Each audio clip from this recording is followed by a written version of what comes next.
It's the eve of the NBA draft, and I have to tell you, basketball fans, there are players out there that you've never heard of that could be potential NBA superstars. For more on the NBA draft and more on these players, stay tuned. You're watching The Sports Cycle. When David's turn called my name, I just wake up. Excited, man. This is crazy. You wouldn't know if I was not right. I think I'm sitting next to the Rookie of the Year again. That's what I'm happy about. I thought they called it the green room. I don't see why they call it the green. Ain't nothing green about it.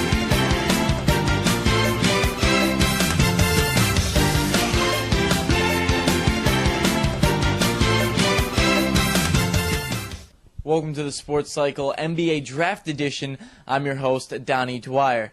As you all know, the Dallas Mavericks won the championship, and they did it with team talent. They weren't as athletic as the Miami Heat, and they didn't have the superstars that the Heat did, but they ended up to win ball games, which leads to the NBA Draft. How are teams going to be able to pick these players to go into a certain system and be able to lead them to victory?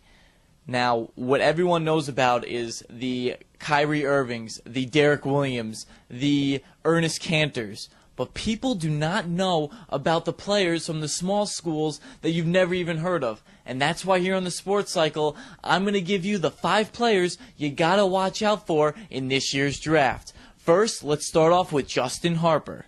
I've watched this kid play for Richmond a long time, and I have to say that he's a complete player. He can hit the outside shot with ease, shooting 58% from the floor and 44% from downtown at 6'9". He also plays great defense, can handle the ball, and is probably one of the smartest players you will ever meet in the game of college basketball. His coach, Chris Mooney, said, quote, "I think when teams get to see how fluid he is, how well he moves, how well he dribbles, just how effortless his shooting is, it's really going to impress people. There aren't many guys his size, it's not even close, that are that fluid. It's a very rare quality for a player to have with all those abilities," end quote. Next is Kenneth Faried. The Morehead State product has been cited as being the next Dennis Rodman. He's long, athletic, and is a defensive energy booster. Here's the main reason why I love this kid. He's 6'8" and can rebound the ball with such enthusiasm. He averaged 14.5 rebounds his senior year, and honestly, I can see him as being a role player in this league. Does anyone remember Juwan Blair? He was a second rounder and is now a solid contributor for the San Antonio Spurs. I see that comparison for him down the road, and I think he will go in the late first round, early second round. This next player I honestly have fallen in love with. His name is Keith Benson from Oakland. Not California, but Michigan. He is 6'11", but he plays like a small forward. He can do everything from hit a jumper, block shots, rebound, and run the floor really, really well. In his senior year, he averaged 17 points, 10 rebounds, and 3.6 blocks per game. This kid actually reminds me of a Kevin Garnett, Kevin Love hybrid, and I think it's safe to say that that is quite impressive. He will be a second rounder because of the school he went to, but trust me, fans, he is a definite starter in the NBA in a few seasons. And on to Chris Singleton, the Florida State product. He's probably the most athletic one out of this bunch and can be a combo forward who will play like a Wilson Chandler or Trevor Ariza type.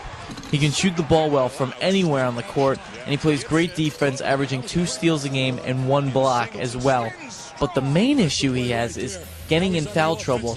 He averaged 3 fouls in college, and honestly, fans, that is not good in the NBA game because they are much more strict when it comes to fouling late in the game. But overall, he will be a mid-first round pick, and he looks to have a ton of success in the NBA because of his physique and ability to attack the rim. And finally, we get to our last player, Purdue's Juwan Johnson. He reminds me of Kevin Durant in that they have the same physique, they both play similar types of game, and they can be leaders on their teams. He's a great free throw shooter for his size, as he shoots 80% from the line. He can block shots at 2 a game last season, and is 51% from the floor, averaging 20 points a game in his senior year. I think he has a bright future and can really work under a system that likes to run, and also has a point guard that distributes the ball. Many see him as a second rounder, but I see him as a first round talent that will go in the second round and be a complete steal in this draft. Honestly, he definitely is a complete player. opens up the lane for. And those are the top 5 players you should take a look at when watching the NBA draft on ESPN tomorrow night. And for everything NBA draft news, NBA, and everything sports, log on to our website, www.thesportscycle.com, for everything sports and anything any basketball fan needs to know. I'm Donnie Dwyer. Ball it up, fans!